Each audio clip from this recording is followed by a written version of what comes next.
People who enter other people's homes as part of your job, what's the strangest home you've been in? Before we get started, make sure you're subscribed to the channel and turn on the bell so you don't miss future videos. Thanks for the support. I once visited a beautiful mid-century home with a panoramic view of the Pacific Ocean. Built in the early 50s, it had light hardwood floors and paneled walls with all the period furniture. It was about 1,400 square feet, and most of it living and dining room because there were no bedrooms at all. The woman who built it was a widow who loved to entertain but didn't want people staying over. She slept in the glassed-in sun porch on a mattress she kept in a closet. Good for her. No notes. Next story. Samoan immigrants to New Zealand in the late 1970s. They sort of recreated their previous village life in the house, took the kitchen cabinet doors off and nailed mesh over the cabinets and had hens in them laying eggs. They took the floorboards and joists out of the living room and dug a fire pit into the earth for cooking. The smoke going out of the windows from this is how the local authorities were alerted and how I ended up there. I was one of the carpenters sent in to fix this all up. But they were nice people who just had no idea what was and what wasn't expected living in a Western nation. A few years later, their son, who was about 9 or 10 when I went and fixed up their property, came and did his apprenticeship with me. Today he is one of my oldest friends. I don't live in New Zealand anymore, but next time I go back, I know I will. I go round to his place for a beer and open his kitchen cabinet doors and make clucking noises, and we'll have a good laugh. Next story. As a nurse, a house full of used blow-up dolls. And I'm not talking 4 to 5. I'm talking hundreds of dolls blown up and sitting on couches, hung from ceilings, some deflated. My eyes have seen a lot in my 30 years, but that takes the cake. Next story. Cable installer, sales. We would do key releases so we could install with the renter's permission. They'd leave a check and signed contract. One person had wall-to-wall, framed erotica black and white photos in the living room, both bedrooms, and the kitchen. There was a note. I hope you don't find the picture in the bathroom offensive, and it was like a watercolor or something, of a field or hill or something, with clouds and some horses. I'm not sure if it was strange, but unusual, and the note was funny as hell. Next story. I once went into a backyard to quote a new perimeter fence, and the homeowner had about 40 life-sized concrete garden gnomes arranged in a battle scene around a central fountain. They weren't just scattered, they were in formations with little tiny stone shields. I had to measure the post holes while being watched by an army of ceramic bearded men. Unsettling. Next story. Years ago, some lady in a senior citizen home in Madison, Wisconsin had like 8 or so framed pictures of Dr. Phil hung up around her place, with one standing up on her kitchen table with candles circled around it like it was a shrine. Next story. Had a furniture delivery job like 20 years ago. I had to remove the old bed to make room for the new bed. There was like 20 KFC buckets worth of chicken bones behind the headboard. Lady didn't even want to clean them up before the new bed got installed. Next story. EMT friend. No power. Patient was the elderly mother. 2 adult daughters at home had mental issues. Stepped over a dead cat after accidentally kicking it while shaking feet to walk through the hoarder house. Daughter. It's been there for a week. Next story. I was a Mormon missionary many years ago. Not Mormon anymore. I tracked into an elderly lady in Pennsylvania who was a hoarder. That wasn't a known thing back then, and I'd never seen it. There was a human-sized path throughout the whole house. It only opened up to a few feet more in the kitchen. It was mostly paper, stacks to the ceiling. Super bizarre. Next story. I did some work at the Pink Palace in La Crosse, Wisconsin prior to its demolition.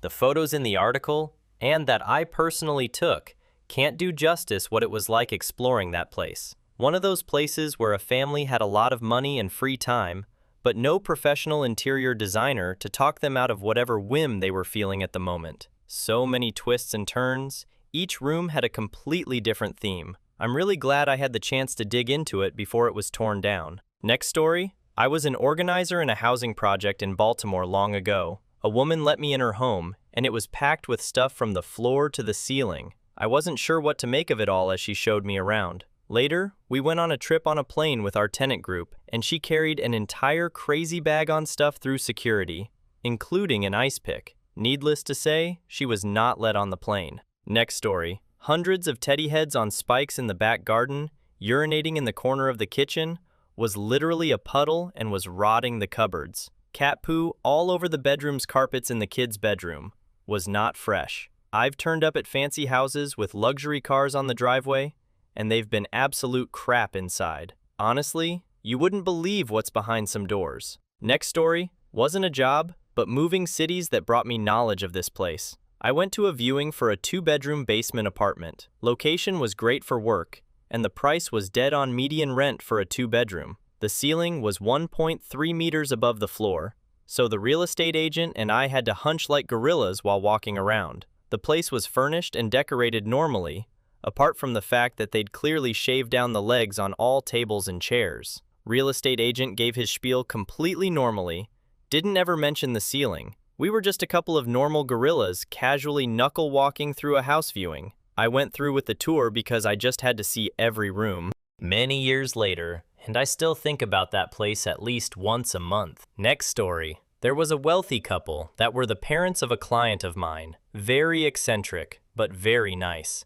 They had a tree with soil exposed and all growing in the middle of their home. I cannot remember what type, but it was similar in shape to a dogwood. Turns out, they had the home built around that tree back in the 80s. The home was styled in a very Frank Lloyd Wright way, with lots of skylights for the tree. Cool, but definitely a one-off. Next story. Repaired garage doors for 11 years. So I saw a lot of weirdness inside homes and garages. The one that I remember first is the elderly man who met me at the door was well over 6 feet tall, thin, and spoke with a thick German accent. In his garage was a lot of World War II things. A large photograph of a group of soldiers over his work table, Germans. A very old German flag, not that one, but a different one. Still, very old and German. A helmet on a shelf. Paintings of wartime with writing on it. I assumed poetry, but I couldn't read it because it was, you guessed it, in German. I managed to get the door up so he could back out his Cadillac, and then spent 3 hours replacing 4 springs, shaft, drums, hinges, bearings, and rollers on an 18 by 8 covered wood door. It was a beast. When I finished, I gave him the bill. He paid with a check. Very German name. He thanked me, shook my hand, and I left. I can still see his face, even after 25 years. Thin lips, blue eyes, white hair. Next story. I've got loads of these because I worked for an estate agent doing property put-ons. That is descriptions, measurements, photos, floor plans, EPCs, etc. I got sent to one property in a semi-rural location. Lovely detached house, 4 bedrooms. Only issue was, there was a locked room that the male vendor insisted was his prayer room. No one was allowed inside, not even his own wife. I explained I didn't need to take photos, but would need access for measurements, details for the EPC, but he was adamant. I phoned my boss, and he basically phoned the guy back and said it's not worth the hassle. It's going to be virtually impossible to sell a property, as he won't let potential buyers, surveyors, etc. in. To this day, I'm convinced there is 0 chance that was a prayer room. Guy gave off really creepy vibes too. Next story. Years ago, I was asked by one of my ex's co-workers if I could clean his house for him, as he had met someone and wanted to bring her over. He'd lived alone in the house for probably 4 or 5 years at that point. I was always up for making some extra cash, so I said yes. Part of the story is that he's about 5 feet 4 inches tall, while I'm 5 feet 11 inches. The front door opens up to a tiny hallway with the kitchen right next to it, then dining room to the right, another hallway to the left with a bathroom, and then the living room. I took 1 step into the kitchen and then turned around and walked out again. The whole house was infested with house spiders, and they had woven cobwebs in the ceilings that hung down at face level for me. I guess he didn't care since he could walk under them. Thankfully, there was a shop vac in the garage, so I was able to get both the webs and their architects dealt with. On a side note, the woman he had met ended up moving in with her 3 kids, disabled sister, and 2 pugs. A couple of years after, I went there to drop something off, and the house was absolutely destroyed. Most likely hadn't been cleaned since I did it. Dirty dishes, garbage, and laundry everywhere. Dog waste in piles on the floor. The place smelled disgusting. The toilet in the upstairs bathroom had been plugged for months, but the kids kept using it, so it was overflowing with urine and waste. All 3 kids slept on a bare mattress that apparently the youngest one peed on with some regularity, judging by the smell. I called CPS as soon as I got home. Their first visit led to him breaking up with her and kicking them out. I found out later that the 2 younger kids ended up with the woman's other sister, the disabled sister, in a care facility. He had to hire a sanitation company to clean the house, and also had to replace most of the floors because of dog and human soiling. Next story, years ago, I worked construction for my bill. We did some interior work for this strange older dude. Was always hanging around in a loosely tied kimono, trying to chat us up. At one point, I dropped a piece of foam insulation on the carpet, and when I picked it up, it was literally covered in short and curies. Next story, former art handler. Smallish house in a modest residential neighborhood,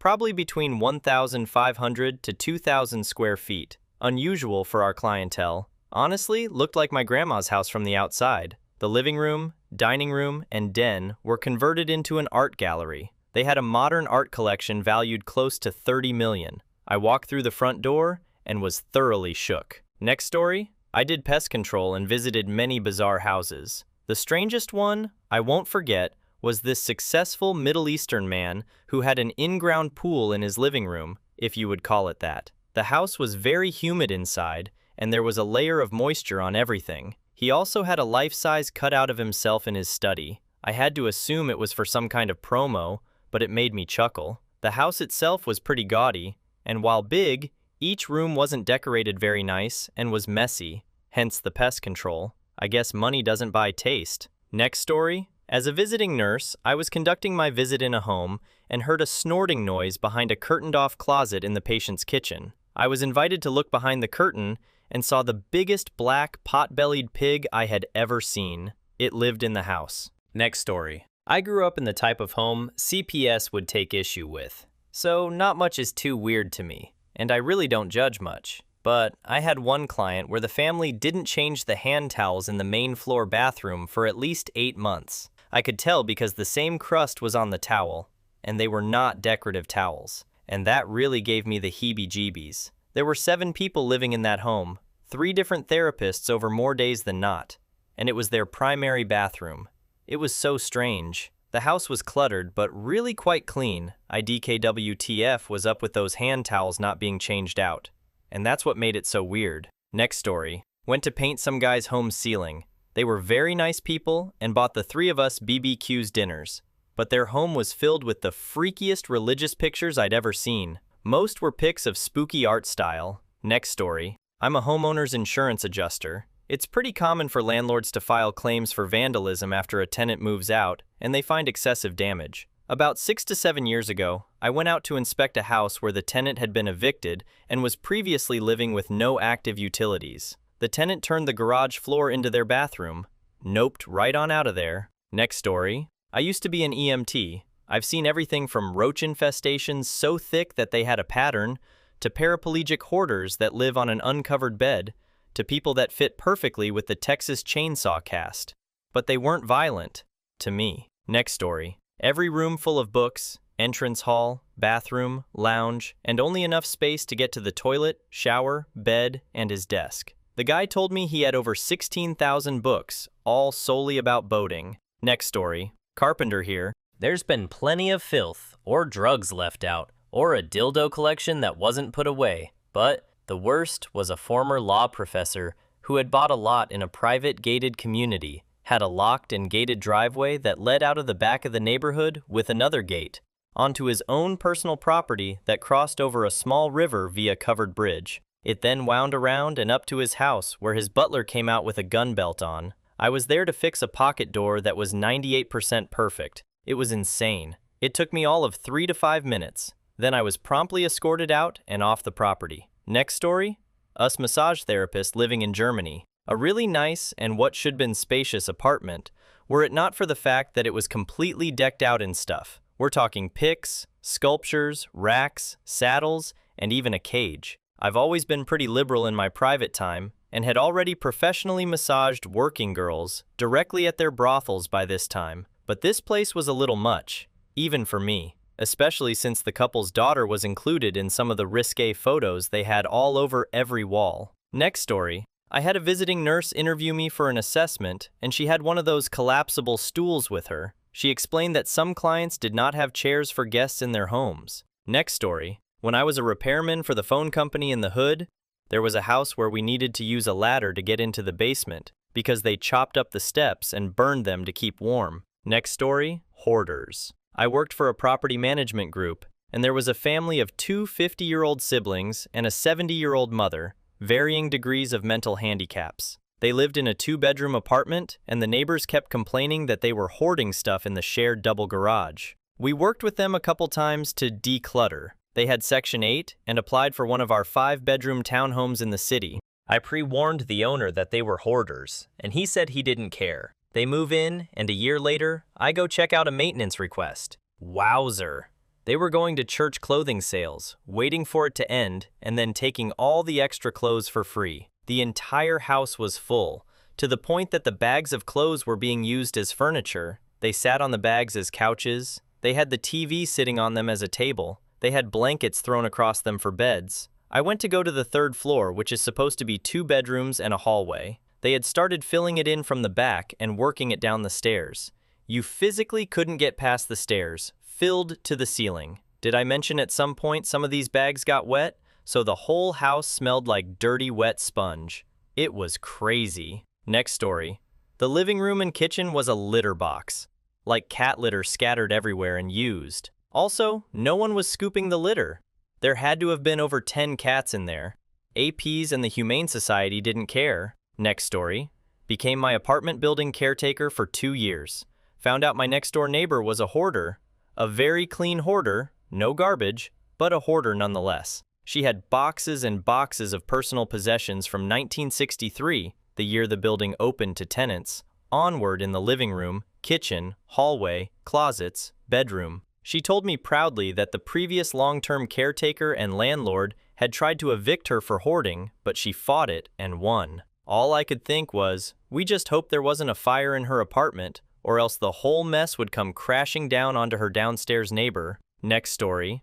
Working as a repairman for government properties, knock on door, come in, only to see this lady super gluing her teeth back in. Says, "Don't worry, this happens all the time. My boyfriend stays over." Next story. I've seen freaks, extremely filthy habits, extremely clean habits, drug activity of all sorts. Weirdest thing I've seen recently is a guy with a big mirror leaning up against the wall during front of his toilet. Next story. Did visiting health check for a woman who just needed me to drive her places to do her errands? Beautiful townhouse. She had no food in her house except junk food. Her stove was filled with pots and pans. She was kind of a hoarder, but the kind who would buy something brand new and leave it unopened. She had rooms full of brand new things. She smoked like a chimney, and everything was coated in yuck and smelled like smoke.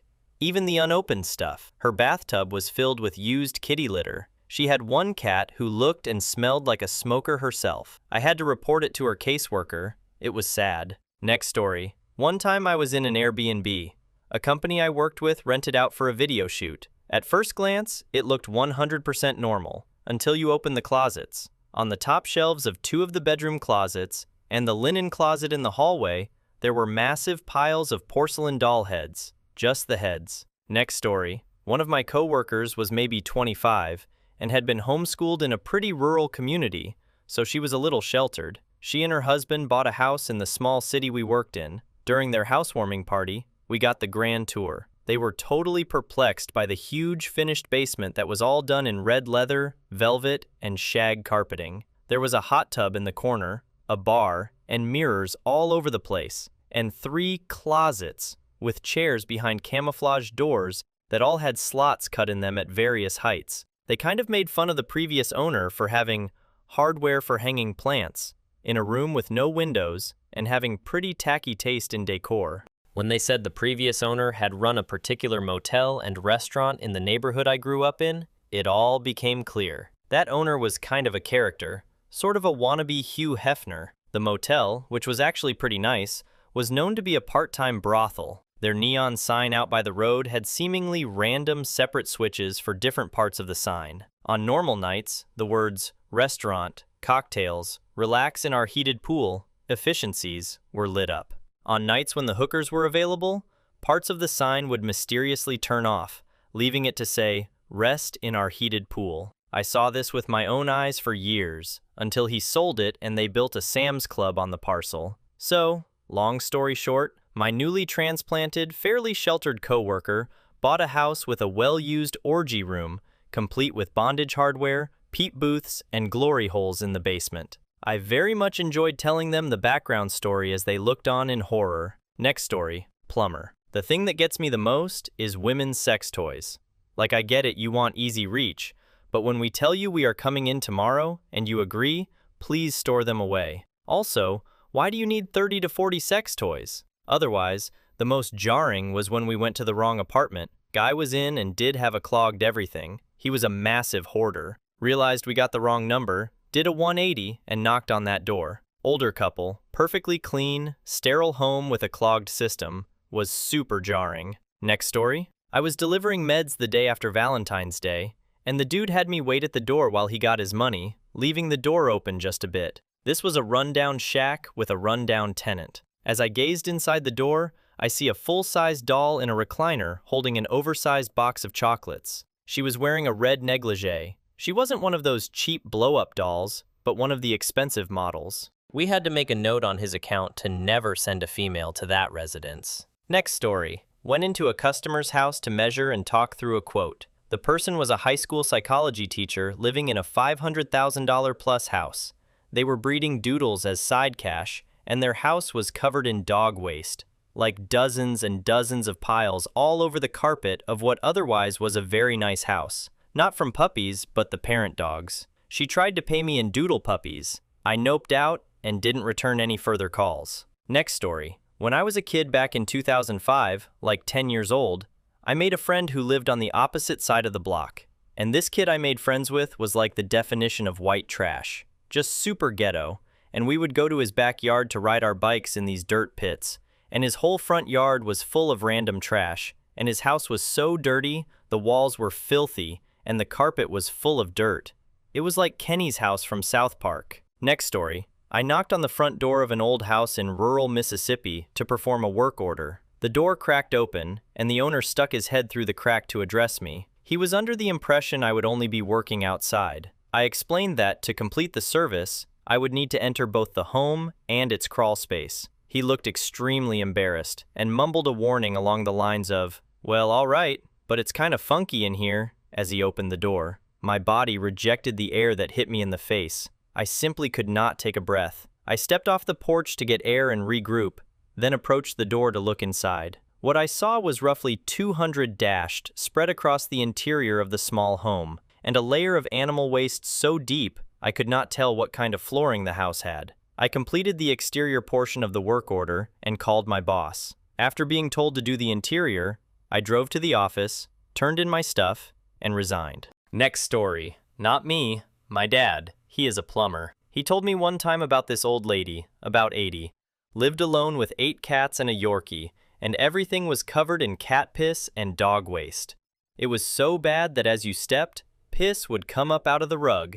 Next story. My dad does cleanouts. When I was a teen, he needed help with a house, full of old lottery tickets. They were everywhere. Closets full, dresser full. I mean, by the time we got there from the second floor, they went to my waist. It was just a sea of them. Next story. A few fresh substances spread out on a table, and he had a blanket from Italy that had sex images all over it. His mom told me it was Gucci and a souvenir. I work in film and enter many homes and businesses looking for locations to shoot. Next story. Some of the interesting ones were a condo that was tiki themed, everything from furniture to fixtures, and also had a 12-foot tall tiki totem pole. Went into a $500,000 condo that a lady used as her storage unit and was full of clear totes, art, and clothes. It was immaculately clean and organized. One place had a winch in the ceiling of the 2-story living room. Asked the guy about it, and his wife did aerial yoga. Plenty of filthy hoarders.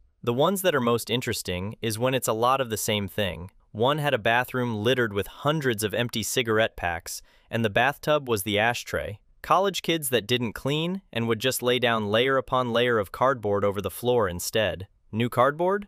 Clean floor, I guess? Somehow, I get a lot of artists, and those are usually cool. One was a sculptor, and his art was Tim Burton-esque, so that was interesting. Oh, and one more. The only one that creeped me out a little was an older lady whose attic I had to go in. So there's random stuff up there, but one large, clear tote with a single book in it. And when I look, it was something on the subject of women who love serial killers. Moments later, she brings me a cup of coffee, and I secretly text my boss to come save me if they don't hear back from me in 15 minutes. Next story. HVAC checking in. Arrive on site for an easy, like-for-like, full system changeout with my coworker who was finishing his cigarette in our van. We could tell something was very off just based on the smell which overpowered his cig. We both looked at each other like, what the heck is going on here? Knock on the door. Middle-aged lady answers the door barefoot and wearing only a bathrobe. She's been expecting us, she says. Enter the house, eyes watering from the smell. Cats on every single visible surface. Every color, age, size, and variety of cat is on display here. We walk through the house, avoiding piles of puke and poop, wet piss spots. Puke and piss down the floor vents and cold air returns. She stepped with bare feet upon puke and then poop in turn. We were in absolute awe. Make it to the basement steps holding our breath. Took 3 steps down the stairs and hit the light switch as I passed it. The floor of the basement that I can see is a strange texture that I've never seen before. A few more steps down, and the use of my pocket flashlight reveals the basement floor is completely covered in soiled kitty litter, wall to wall, corner to corner. The bottom step was completely buried. The litter was high enough to cover some of the blower door on the furnace. She'd spent years just dumping a couple bags at a time down there for her precious little friends, she said. Went back up to our van and called the owner, who said we were liars because there's no way the salesman would have agreed for us to do that job. He called the salesman, who eventually admitted he'd bid the replacement off of the auditor's website and old Zillow pics from several years before. One of the only times I've ever straight up noped out on a job in many years of doing this trade. Next story. When I was in my first year of teaching in rural Appalachia, my aide and I had to go out to the house of one of my students to get IEP paperwork signed. We drove my car to a cow pasture and parked it. Then, we climbed the fence and walked out a hollow. We came to a cabin and knocked on the door. Someone yelled, "Come in." There was a bed in the living room. Mom and a man other than Dad was in it. The child was home. Chickens were in the house. I was young, naive, and shocked. Next story. This guy didn't like the furnace condensate hose had buildup and wanted it cleaned. Asked that we not come upstairs because it was velour carpets. Explained I had special boot covers but insisted do not go upstairs. In the basement, the room had shoe-sized plastic totes. Each had a pair of women's shoes. They lined the walls. The guy claimed to be there by himself, but I could hear 2 people talking. I had to go upstairs to turn the furnace on, and he got really agitated. Ran down hallway to slam a door closed. Explained that I wanted to make sure the condensate pump worked. Not really, I just wanted to see who was up there. After turning the furnace on, he was vacuuming where I walked. Next story. Me and my coworker responded to a clogged toilet. Basically an everyday thing. When we arrive to the house, we can see this guy in the top window of the house, looking pretty strangely at us, but we think nothing of it. We knock on the door, and this lovely young woman opens the door. She shows us the toilet, and it's a pretty quick fix. She is standing over us looking while we're working, and pretty clearly trying to learn how to do it herself.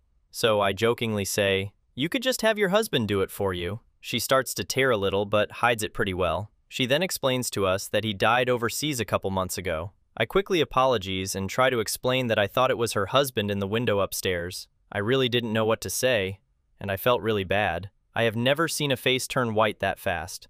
Before I knew it, she was on the phone with 911. We stayed with her until the police arrived, and they cleared the house. In the upstairs bedroom, they found a known offender hiding in a floor-to-ceiling closet. Creepiest workday of my career by far. Next story. My dad once witnessed a woman passed away and was arrested for murder. He'd been pegged as a hitman, a nickname that morbidly stuck with his friends. Story. Back in the 70s, my dad was testing fire alarms in a high-rise outside Washington, D.C. Residents had been given ample notice, and as my dad approached the next unit, he saw the door ajar. After a few knocks on the open door, my dad walked in and asked if anyone was home. This woman, dressed apparently in lingerie, walked into the living room, saw my dad, and ran and jumped off her balcony. She died upon impact. In the news article, it said that investigators found arsenic in her coffee, a homemade bomb that failed to detonate under her car, and several odd traps set to hit her. Since my dad was there, he was arrested.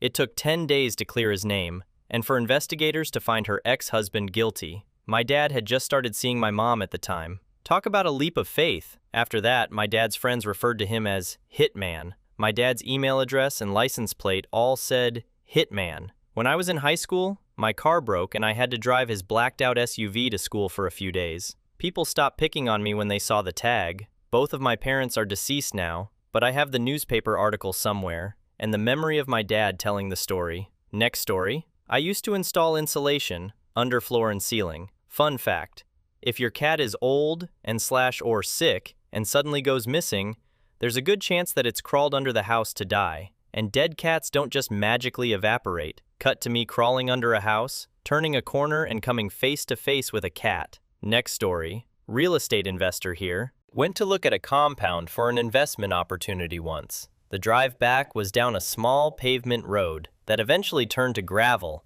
that then turned to dirt. It was about 20 miles from any civilization and up in the hills. No cell service and no people for what was probably miles. The place was surrounded by huge walls and a huge wooden gate. The compound had a main house and then several little shackles around. I could just tell something was off from the get-go. As I start touring the individual shacks, I see that the windows are bared. I look inside to find nothing but a bed and shackles. There were 5 separate shacks, each with a pair of bed and shackles. After doing some research, I come to find the place was taken after the owners were caught keeping people up in the backwoods hills for who knows how long. Next story. I worked as a pet sitter. I had clients around my neighborhood, and there was a skyscraper apartment building a couple miles from my house where a lot of the residents hired me to walk their dogs daily. These people were mostly elderly or disabled. There was one lady who lived on the top floor, probably in her 90s, and she had a lot of difficulty hearing and speaking. She had a Pekingese and a miniature poodle, as well as a little calico cat. She frequently napped during the time when I was scheduled to walk her dogs, and she was a super heavy sleeper.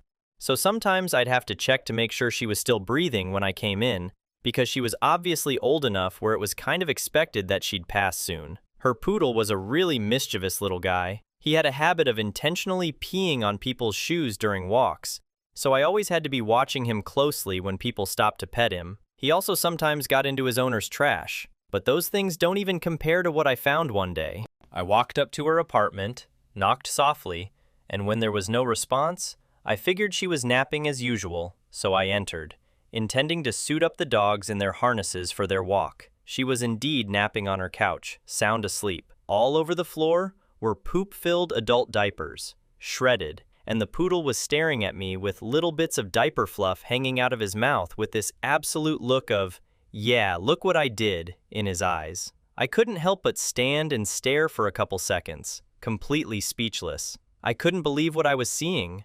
I was certainly grossed the hell out, but more than that, I felt so sad for the woman, because I knew that she would have been absolutely mortified to find out I had witnessed that. As quietly as I could, I cleaned all the half-eaten diapers off of the floor, put them back in her bathroom diaper trash can, and then took the dogs out. She was still napping soundly when I got back, with her cat curled up on her chest. I never told her about that fiasco. Next story. I am a probate and estate lawyer in the UK, and I used to deal with estates where the person died with no known relatives initially, and then heir hunters would trace relatives, and we would deal with the estate on their behalf. I used to have to go to properties to look for paperwork for the estate, so I would be in these houses, mostly alone. One such house, the guy had died in his lounge and not been discovered for some time, so when I went in there was basically a person-shaped piece of carpet cut out of the lounge and dead flies everywhere. On the sofa was a cardboard box, about 3 foot square,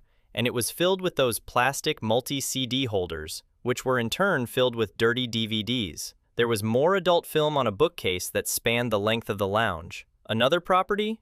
You could only get into it through the garage. So I opened the door, walked into the garage, straight into a large pair of men's underpants that were hanging from a washing line in the garage. I think they were clean, but I did not inspect them. Upstairs in the same guy's house, we found letters between him and women he wrote to in personal ads that were very explicit. He also had a sheet of paper that he used to check how certain words were spelled before writing them in the letters. Another house was when I worked for a different firm, and it was owned by an elderly lady who had appointed my firm as executors. Same drill. I was going there to look for asset paperwork to begin the administration, and, when I started looking through drawers in a cabinet, I kept finding cash stuffed in old post envelopes. When I got to 5,000, I called the office and told them I needed someone here with me to confirm the cash we found, to protect me against any accusations of improper conduct. By the time we had been through the whole house, we had found over 15,000 pounds in cash, stuffed in old envelopes and in the bottoms of drawers. Last house. I was there packing up personal items ready to be shipped to beneficiaries in the United Kingdom and abroad. I was there by myself, and so I had the radio on. The silence is a little eerie. When I heard the front door open, I called out. No answer. Check the hallway. Door is closed. Carry on. Door opens again, so I go check. Door is still closed. I'm getting a bit freaked now, so start packing a bit quicker when the door opens and slams shut again. I grabbed my stuff and booked it out of there and refused to go back by myself. My boss laughed at me and said, "Maybe the lady didn't like you rummaging through her stuff." But I went back with a colleague and packed the rest of the stuff without incident. Next story. Not mine, but a buddy is an exterminator. Usually they get called to offices or other large businesses, rarely homes. He went to a home for a small roach problem. Way more roaches than what would be considered small, but not the worst he had seen, and he said he would have been able to handle it. But he also saw bedbugs on the kitchen floor. Bedbugs don't like to be in the open like that, which was a red flag. He asked to take a look around. Their couch and bed were loaded with the things. Tells them the only way to rid them at this point is to throw out the bed and couch. Take every bit of clothing and anything made of fabric to a laundromat and blast them in a dryer on highest setting and have their house bug-bombed. They get upset at this suggestion, and he ends up not doing anything about the roaches or bed bugs. He keeps an extra set of clothes in his truck, and being paranoid about bringing the little bastards into his truck, or worse into his home, he strips naked in front of their house, throws his work clothes in the bed of the truck, puts on his extra set, and threw his work clothes in a burn barrel when he got home at the end of the day. Said it was the worst case of bedbugs he had ever seen. Next story. There was a girl that I was tutoring who had a giant poster of Justin Bieber on her wall, decorated with post-it notes that had quotes handwritten with each letter in different colors. Some of them were cute/fun, but some were a little weird and very short, like, "I'm watching," or just a single, "yes." Next story. I know a nurse who was doing a new baby home visit, and at the end of the visit, she noticed a huge empty aquarium in the hall. And she didn't see anything in it, so asked what it was for, and the guy goes to the chair she was sitting in during the last half hour and lifts up the fringe, and there is a huge snake coiled around the base of the chair. After her minor heart attack, she had to go over some extra baby care tips with the family, like how the snake could eat the baby if left unattended together. Next story. Kitchen designer here went on a site visit for a woman who was very unhappy about the color of her new cabinets. As she is yelling at us, the doorbell rings. She excuses herself to answer her door, which was just her husband coming home from work. Apparently a daily occurrence. Her husband has to ring the doorbell to come home, every day. Next story. I used to deliver pizzas. There is one delivery that will stay with me for the rest of my life. Knocked on the door and was shocked when the man who answered was not wearing any pants. The shirt he was wearing was just long enough that I couldn't tell if he was wearing underwear or not. I avoid looking down while I hand him his drinks. Before he grabs the pizza, he turns around and bends over to put the drink on the floor. No underwear. Next story. I used to work for an eviction company with a bunch of friends. The only tolerable part of that job. The things we've seen will stay seared into our memories long after we've all gone senile and gray. Opinions will vary among us as to which experience was the worst, but one that immediately comes to mind would be a townhouse that was rented by a woman in her later 40s/early 50s. Aptly crowed the trash queen by our crew. We worked with cops from whichever counties we were working in.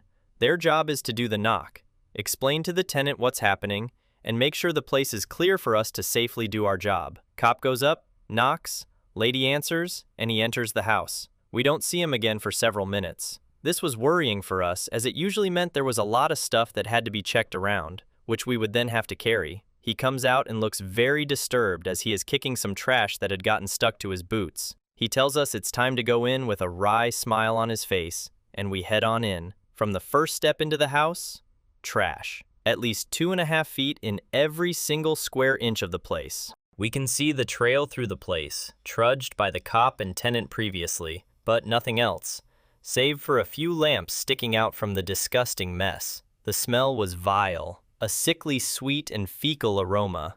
Much of the trash were used baby diapers. We never saw a baby. We retched several times before leaving the place carrying the few lamps. We told the cop that was all we saw, and that, as a policy, we don't remove trash. That's when he informed us there was plenty of furniture in the place, and we needed to go back in. We dug under buckets of rancid KFC, bags of animal feces, used diapers, unwashed clothes, and other great roach-infested things to dissolve your senses, all to get to this woman's furniture, which had long been absorbed into the pit of horrors. Whole thing took us about an hour and a half to get enough of the stuff we couldn't write off as just trash. We did not finish out the day, if I recall. This was not our first or last time dealing with trash hoarders at that job, but it was one for the books, and our books were full of this crap. Next story? Don't remember the technical term for it, but basically, my friend's mom went around and told people if their house was safe to live in or not. One day, she walks into this house, and it's just animal feces, rotten food, etc. But the worst thing of all was the black mold. Almost the entire ceiling was covered in it. For those who don't know, black mold is no bueno. Next story. Not me, but my dad works for AT as the guy who comes to your house to hook up your box and stuff. He does other things as well, but they're not relevant. It smelled terrible in there. Lots of cats that weren't being taken care of / cleaned up after. Next story. I used to be a property manager, so I did rental inspections to make sure tenants weren't trashing our properties. Amongst other things, I've found a room that the tenant was really pissed I entered. As I got closer, he kept yelling at me not to open the door. Since I was a property manager, he doesn't get to ban me from entering a room. The only things he can stop me from looking in are cabinets. So I opened it anyway. He literally screamed at me as I was opening the door. Inside, nothing but a dresser. He kept looking around the room nervously. I wish I knew what was in that dresser. One of our tenants had a room filled with laptops, Xboxes, and PlayStations, literally piled up against the walls. I assumed that he fixed them as a living, but after dealing with him for a while, it became very obvious he was technologically illiterate. One tenant had cat waste all over the floor, didn't seem to know what it was. No animals on the lease agreement, no other signs of having a cat. One tenant's towel rail fell off the wall. He tried to attach it back with a rubber band. When I asked him how, he put the rubber band around the towel rail and pressed it against the wall. The rubber band wasn't attached to anything on the wall. He just kept pressing against the wall as if it were blue tack, and seemed genuinely concerned as to why it wasn't working. The same man had a large cardboard box in the middle of his lounge room, which he had Sharpie Bible verses all over. A bit off topic, but the same man complained that we didn't advertise that the house was haunted. Why did he think it was haunted? Because there were handprints on the outside of the windows. The windows that were only like 5 feet off the ground. He also tried to sue us because his TV, belonged to him, couldn't get cable, but he didn't have a cable box. He also tried to sue us because his hot water stopped working. It had stopped working because he didn't pay his utilities bill. We did not control the utilities. Next story? Probably not the worst thing, but still pretty weird. My family has a furniture repair business, and we do a lot of deliveries to people's houses. We often go inside to help set up the pieces and move them into place, etc. I was waiting around as my cousin finished setting up a bed frame, and in the corner of these people's room, there was a sleeping dog. I asked if I could pet it, and the lady agreed, but failed to inform me it was taxidermized. Next story. In-home sales of attic insulation. Got invited in by a hoarder. 4-bedroom house. The only way to move around was an 18-inch aisle through every room. On either side of the aisles were magazines and newspapers stacked floor to ceiling, and she was a chain smoker. Next story. A medium-sized house a few streets down, lived in a quite nice part of town, made the local papers about a decade ago. Her house was filled with approximately 50 dead animals, not including a large amount of sick, abused animals. Wafts of the stench caused someone to call the police. There were about 10 men in hazmat suits clearing out the animals, and she ended up in jail. Next story. I work as a removalist. Plenty of gross, weird, and funny things, but this is one of my faves. We were in the master bedroom with the customer when we lifted his bed base onto its side. Underneath the bed was a meat pie that had clearly been there for a while. Someone had taken a decent-sized bite out of it before throwing it under the bed. The customer got really nervous about it and said, "How'd that get there?" Next story. Child Protective Services experience here. Going into filthy homes is pretty much the job, and I'm not sure where you draw the line at which one is the story you share with Reddit. Animal feces is one thing, the human feces is another. The heaps and heaps of trash, the ungodly smells, the piles and piles of cigarette butts. The conditions that people allow/force their children to live in pretty much defies description. If you've seen the Hoarder shows, start there and go grosser. No, grosser. Filthier. No, more. Can you smell that from at least 300 yards away in your imagination? No? Then grosser. Do you carry clothes in your car that you will throw away in the closest gas station bathroom? Do you go to parties and never sit down because of habit? Do you immediately start a diet whenever someone mentions the word potluck? Can you spot a child with lice across a grocery store? That's a special skill. Who knew I needed a college degree for that one? Next story. I was, and sort of still am, a piano mover. When I did it every day, I would go into quite a variety of people's homes. Two places come to mind as being quite nasty. The first one was a pickup from a woman's apartment in a duplex and headed to her parents' house. We show up at the address when we're scheduled. Her parents show up first. She, however, is probably 40 minutes late. We were not paid by the hour, by the way. Anyways, she unlocks the door and we have to force the door open. Her dad, a gentleman in his 70s with an angry frown, steps through the door and starts shoveling garbage to make a path. And he's using a big snow shovel. Luckily, the piano was only 10 or 15 feet from the door. Meanwhile, we're looking around, trying not to show our disgust. This place looks like a house a hoarder died in. Hair, cat waste, mouse droppings, wrappers, rotting food, destroyed furniture. I honestly tried not to focus on anything specific, but it was difficult. We get to the piano and is covered in mouse/rat crap. In some spots, it is bonded with the cat piss and turned to a sort of chunky poo glue. The piano must have been pretty nice at one point. It was a decent brand. Nice wood grain instead of the high gloss. Structurally, it seemed okay, and I'm unsure of sound quality, but it's unlikely it could be just cleaned up.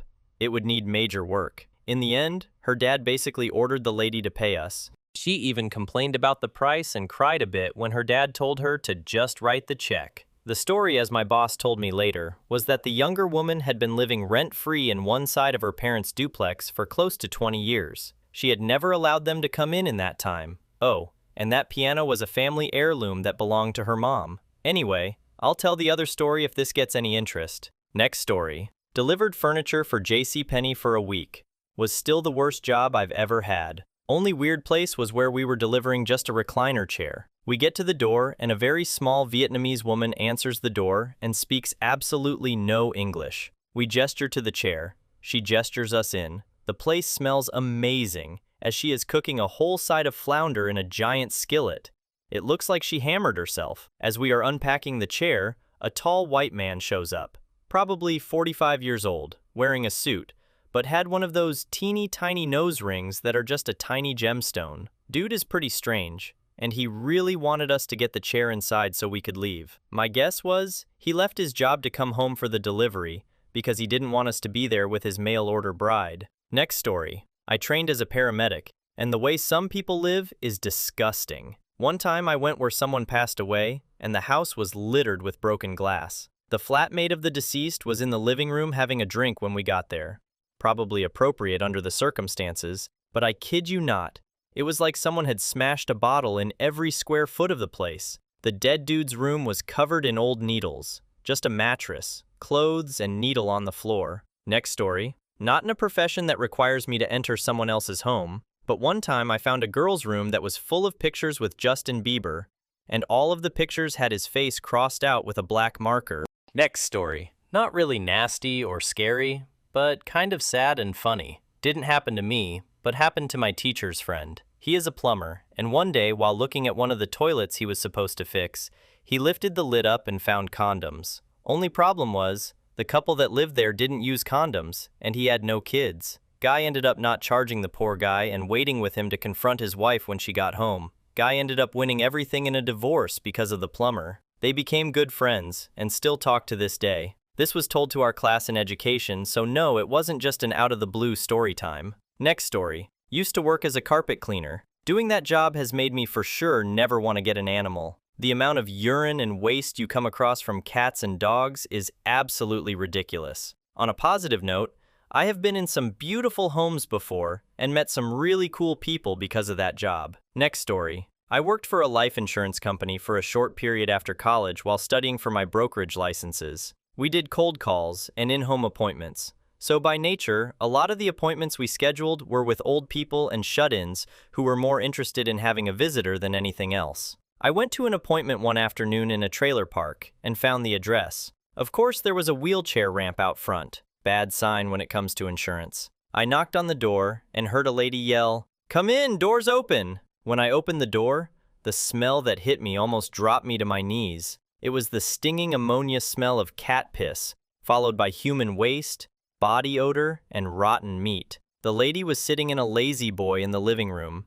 and there were several open medical containers of urine on the side table next to her. She was wearing a house dress that stopped at her knees, and her exposed legs were swollen and discolored with oozing sores. The carpet was black with filth, and there were rat and cat droppings everywhere I looked. She told me to sit anywhere, but everything was covered in cat hair. Like, so much cat hair that you could hardly tell what color the upholstery on the couch was.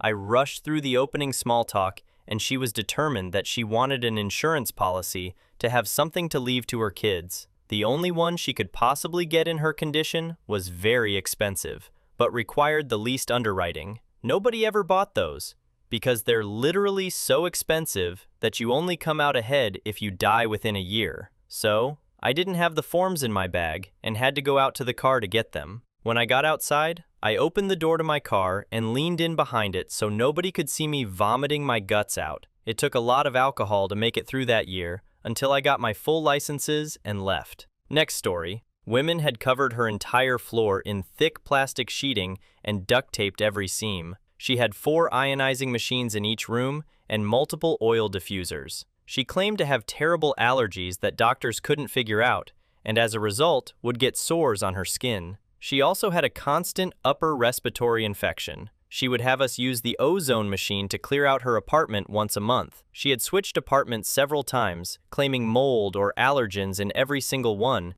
due to her conditions always getting worse when in the apartment. She refused to believe that she was being poisoned by all of her ionizer machines producing ozone and her basically sealing her apartment up. Next story. This is my stepdad's story. He worked for Comcast as a cable man, and he has quite a few stories. The one I remember best is that one time he went to a man's house and was led to a bedroom because that's where the TV with the issue was. My stepdad was diagnosing the issue, but realized it was beyond what he could do and needed to call a higher up. So he let the man know that he was leaving, but somebody else would be there to help. The man closed the bedroom door and locked it.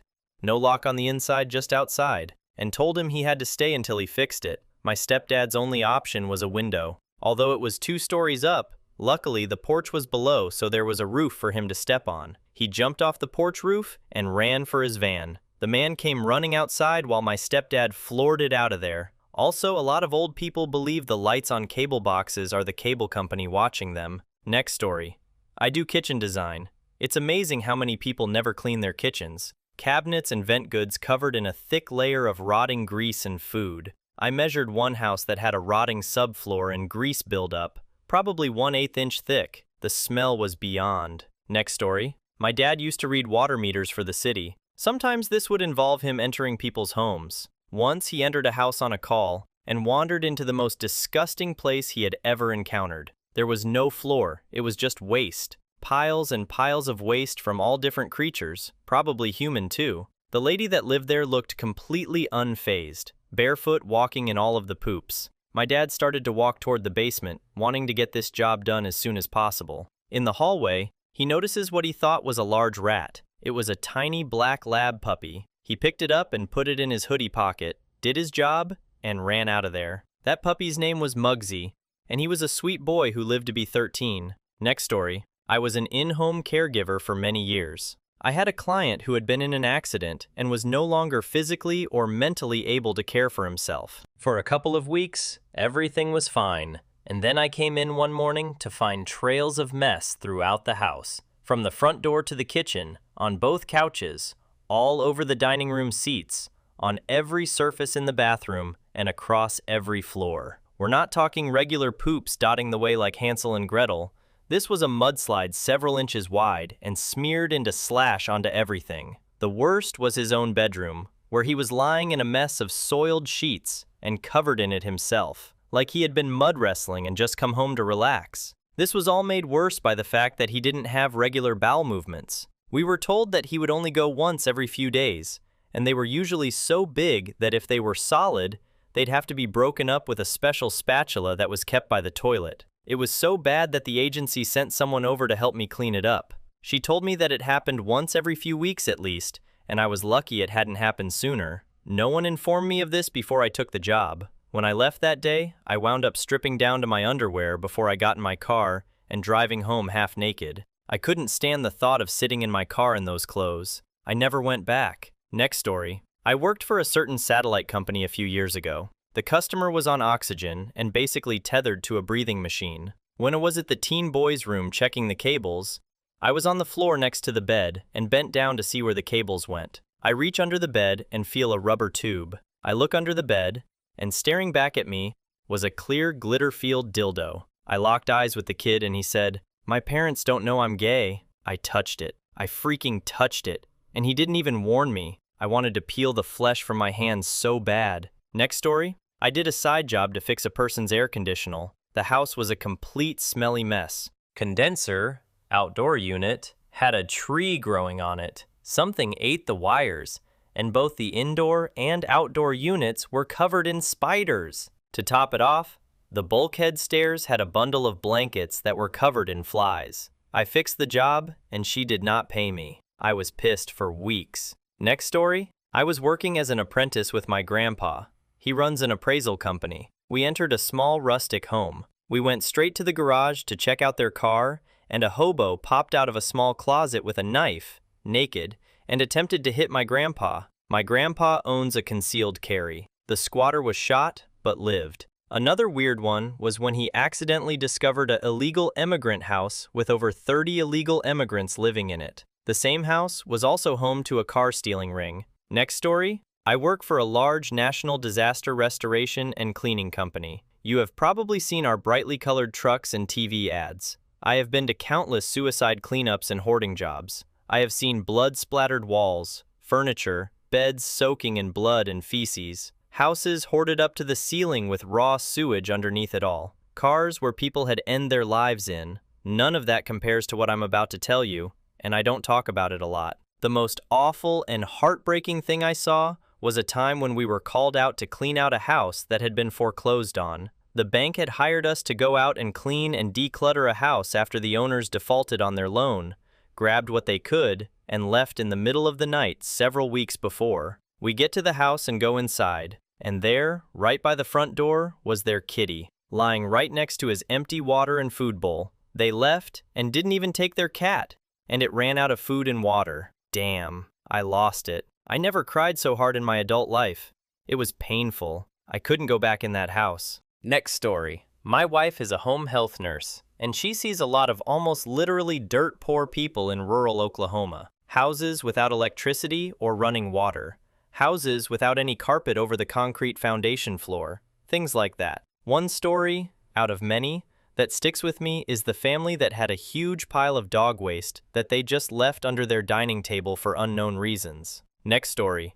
This will probably get buried, but I used to be an installer for Dish. I remember this one customer whose entire apartment smelled like human urine and feces. The only place that was actually somewhat clean was the kitchen, and the kitchen had the only saving grace: a jar of some kind of potpourri beads. Every time I walked back into the apartment, I made sure to grab the jar, inhale as deep as I could in hopes that the scent would linger long enough in my nostrils for it kind of dampen the constant barrage of waste and piss smells. The worst part is there were 3 kids that had to live like that because their parents chose to. Now my assumption is that there was something terribly wrong in the bathroom. The mother told me it was broken, but seen her going in and out a few times while being there. So I've come to the conclusion that they were either compiling all the waste and piss in the tub, or it was filled with containers of said matter.